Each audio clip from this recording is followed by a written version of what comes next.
Pagkatapos ng ginawang pagnanakaw ni Rigor, nagtungo siya sa isang job fair na inorganisa ni Mayor Roberto.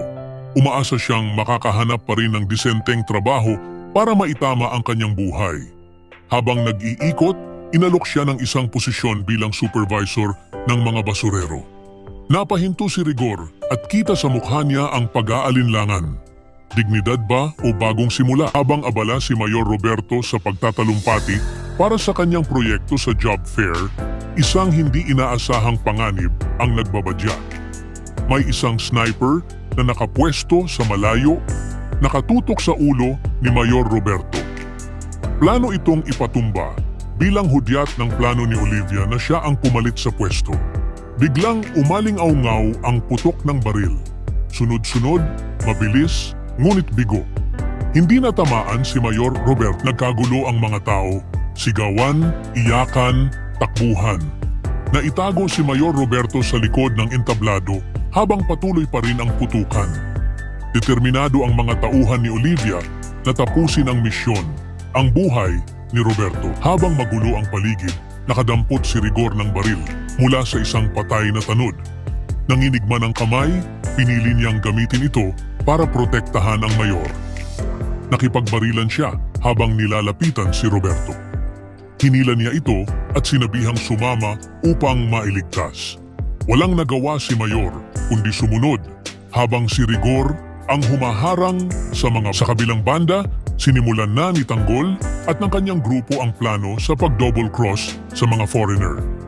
Ngunit hindi nila alam na halata na pala ng mga ito ang kanilang presensya. Bigla na lang silang inatake ng grupo ng mga banyaga dahilan para mauwi sa barilan. Matindi ang putukan mula sa magkabilang panig. Pero laking gulat ng grupo ni Tanggol na mas marami pala ang kalaban. Dahil dito, tinawagan ni Enteng si Boss Divina upang humingi ng tulong habang si Tanggol ay abala pa sa karera kay Miguelito. Isang distraction upang hindi ito makahalata sa kanilang galaw. Tinawagan na ni Boss Divina si Tanggol. Agad niyang iniwan ang karera at nagdesisyong tulungan ang kanyang grupo. Bitbit ang determinasyon, mabilis niyang tinapos ang karera at tumungo sa lugar kung saan nagaganap ang barilan. Hindi mapakali si Enteng, lalo pang lumalakas ang puwersa ng mga kalaban. Paulit-ulit siyang sumisigaw sa radyo, humihingi ng backup habang pinipilit na lumaban ang kanilang group. Makalipas ang ilang minuto, dumating si Tanggol. Mabilis ang takbo ng kanyang motorsiklo. Buo ang loob at handa siyang sumabak. Walang pag-aalinlangan, agad siyang sumugod at inisa-isa ang mga kalaban.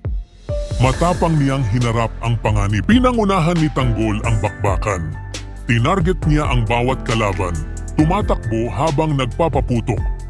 Sa husay at tapang na ipinakita niya, halos maubos ang kalaban.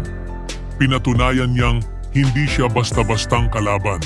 Isang leader na handang mamatay para sa kanyang mga. Habang mas lalong umiinit ang banggaan sa pagitan ng mga personal na layunin at panibagong laban, makikita kung paano pinipilit ng bawat karakter na panghawakan ang kani-kanilang prinsipyo.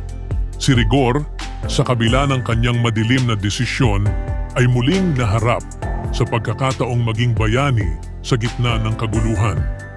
Si Olivia naman ay patuloy sa paglalim ng kanyang ambisyon, handang gawin ang lahat para makamit ang kapangyarihan kahit kapalit nito ang dugo ng sariling pamilya. Samantala, si Tanggol ay muling pinatunayan ang kanyang galing at katapatan sa grupo, habang ang kanyang mga lihim na plano laban sa mga banyaga ay unti-unti nang naisakatuparan. Sa pagpasok niya sa gitna ng bakbakan, mas lumilinaw kung sino talaga ang dapat pagkatiwalaan sa oras ng panganib. Sa lahat ng ito, isang bagay ang malinaw. Ang bawat desisyon, mabuti man o masama, ay may kaakibat na kabayaran. At sa dami ng lihim at tensyon na unti-unting lumalabas, sino nga ba ang mananatiling totoo sa kanyang sarili hanggang sa dulo? Sabihin sa comments section. Huwag kalimutang mag-subscribe at i-click ang notification bell na kabanata ng Batang Quiapo. Maraming salamat sa panunood.